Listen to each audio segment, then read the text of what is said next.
In just 1 minute, let's learn important functions of Excel. Now, what exactly is VLOOKUP? It is vertical lookup. Vertical in the sense, in Excel, we have a lot of columns, right? So when we are looking up value in columns, it is vertical lookup.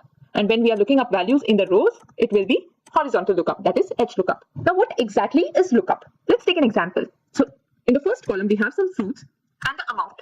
Now, I want to find what is the amount for apples. So if I start with my function is equal to VLOOKUP. So first it is asking me for lookup value, which is apples. So I can either write apples in quotes, or I can select this reference cell which has apples, that is C17, comma, table array. So table array is basically the data table where your lookup value column and your reference cell column is present, right? So we'll select from C17 to D20, okay, comma. Now we want the value to come from the second column. This is the first column and this is the second column. So we want column 2 and we want the exact match and not the approximate match. So we will select it as 0. Enter.